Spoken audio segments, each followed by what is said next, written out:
Paula, no? Yes, Paula. Yeah, Paul. Yeah, well, the Trini pronunciation. Okay, I am Luis. Hi, Louise.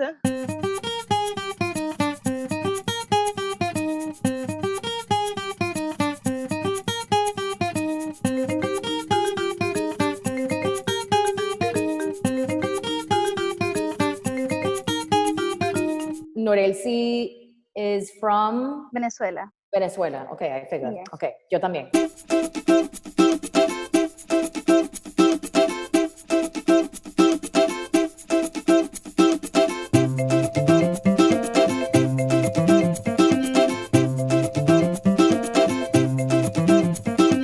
With the crisis that was happening in Venezuela, our association saw the need to provide services for refugees and asylum seekers.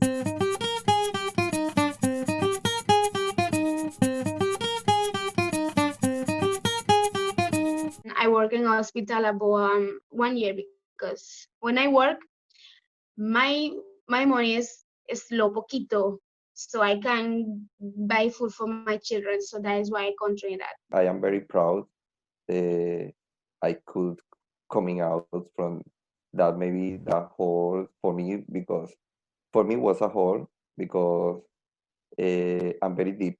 I discovered in that moment what strong I am and how far I can reach if I propose something. I fell into teaching. And I mean fell because literally I had my art teacher. She called me up and she was like, hey, what are you doing? We have an open spot for an art teacher. I thought immediately of you. Would you be interested? And I said, yeah, let me do this. In the beginning, I was landscaper, waitress, dishwasher. I washed car. I was bartender. My English was real, but I couldn't speak. And after I learned, I think so everything like moved forward. I have already a year teaching primary school. They're trying to help immigrant children and give the opportunity to get education. When I went to work, was I told many questions. And no have no water in the school. Sometimes no have no electricity. Sometimes no have no transport. And you see a little child coming to you and say, "Hi, Miss. Good morning. I not coming yesterday because I know was eat nothing all day. That really broken heart. I find that education is the more important thing in the country. About very good teachers, but bad pay. That's doing me making more the decision to come to Trinidad. I get a friend in Spanish. He helped me. I get apartment and me get work and I bring my babies. My experience is really sad in Trinidad and sad and happy.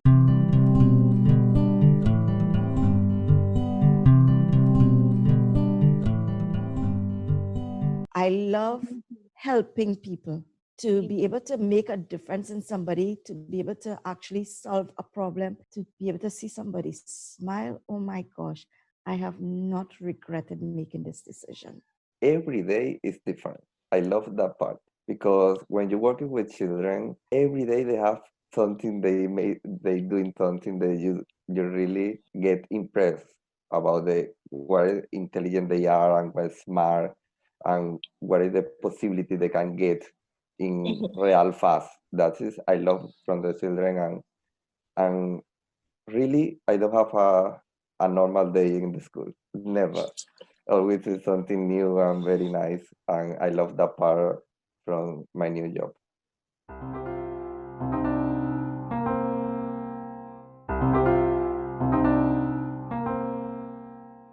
Generally, in terms of some of the real concerns that the people had, like, not enough finances or availability for resources. And of course, like you, Louise, I'm a teacher, so I was very grateful to have a source of income. I was happy to do online teaching.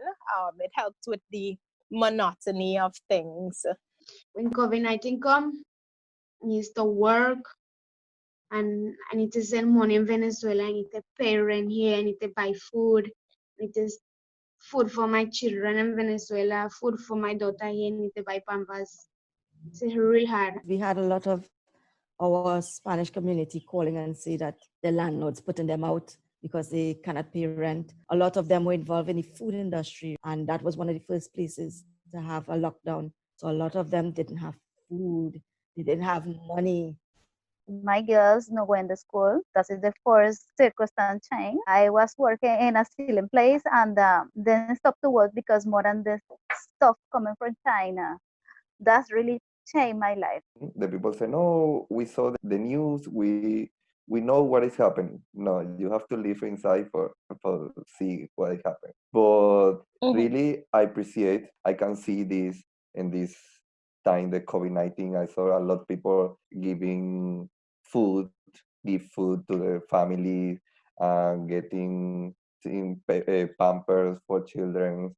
I can see they are giving us a nice hand for help us, and in that area really I appreciate that they can understand the people is coming here is not because they really just want to travel out of the country. No, the main entrance for my family is my money from here. This opportunity for can keep our family safe in Venezuela is amazing, and I am very grateful with Trinidad and Tobago and all the people it was my way and helped me and our Venezuelan people.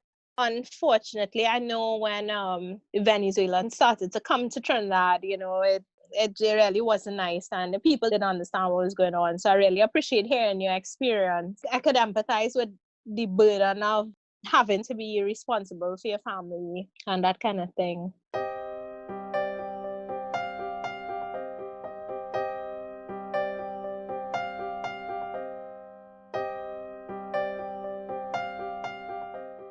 8 months pregnant right now. I have actually spent the majority of my pregnancy in quarantine, which has been very mentally taxing for me, especially because this is a time where you want to celebrate with your friends and your family. And I've had to pretty much do this, I wouldn't say alone. I have a very supportive husband, but without the amount of support I would have actually liked. Even getting things prepared for her arrival has been almost impossible, at least in Trinidad, where all private, businesses were closed. But because I am considered in the vulnerable group, I don't have a sense of immense fear, I would say. It's more of an added anxiety to an experience that already has so much anxiety in it. It was fun in the beginning, Then, people kind of just needed their own space. My parents, they were just like, we are high risk. The Prime Minister said not to leave home. Don't come by us. So I miss them a lot. So I'm hoping now that, things have lifted a little bit. So maybe in a week I'll be able to go down and spend some time. Well, in my case, it's totally different because I am alone here in Trinidad. But really, is everything the same, because I communicate with them every day with a fault every day. Have they been given the same, stay inside, everybody has to wear masks? Yeah, they have rules similar here, but they have other problems. For example, the gas is a big problem right now in our country. It's like the COVID-19 is a little past, They have bigger problem right now. Me don't have no friend around me because when they need something, then just call. But no, I need something, they no answer me. So that is why me don't have, right now me don't have friend. But my family, then my mommy tell me sometimes they good and sometimes no, but then I send money for them and then happy, then have food and everything okay. With my family good. I'm glad for that. For me, because, family and friends are right here. Every Friday evening is the typical girls' lime. Or you go by your relatives and spend the evening or spend the weekend. But now the only scene that you are seeing is your home, inside your home, 24/7. And although I was keeping in touch with my friends and my family via WhatsApp, it wasn't the same. It couldn't equate on the actual feeling of being there. The thing I telling everybody, just take care of yourself and be safe. Better place be home right now is a better place, but we Spanish, we Latin, we have to be I okay. know. It's I tried to explain this, and this is exactly how Trinidadians are. Like, you know, it's so hard when you're a people that love to be together, you know, and you love to be drinking and partying and liming, and you can't do those things. It's really, really difficult. But I do have an attitude where you have to be cautious and you Yes. have to be smart.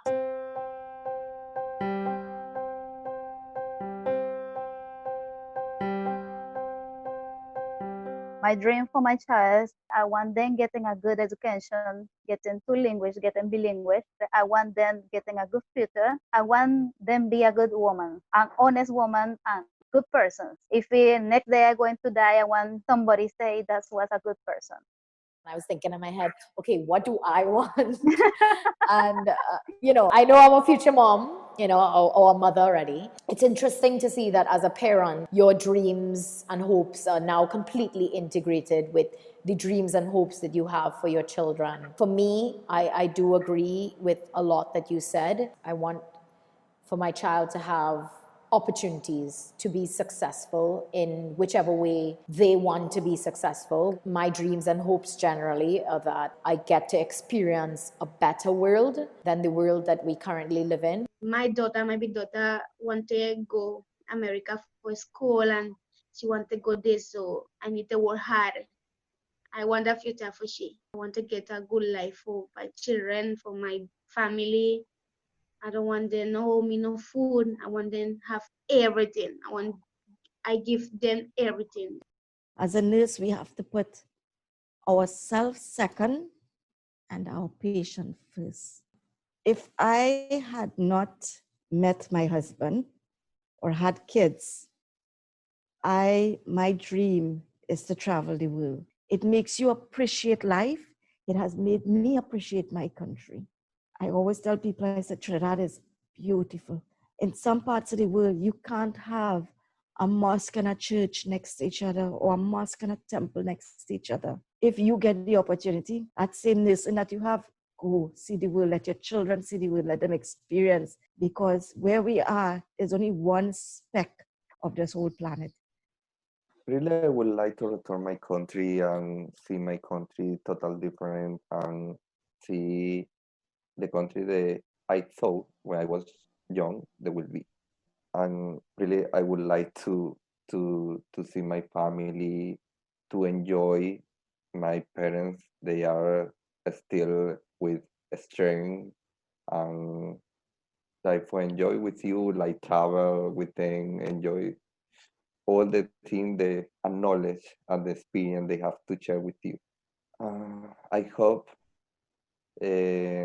get a permanent job, like keep like they allow me to feel safe in the future. Similar to you, my hopes and dreams do include a family in the future and the world being a better place for them. I would like to stay in Trinidad. I hope that as we go forward, that we see people not based on stereotypes or prejudices or things we've been told before, that when we meet people that we could really hear them and learn from their experiences and focus on treating people the way we want to be treated.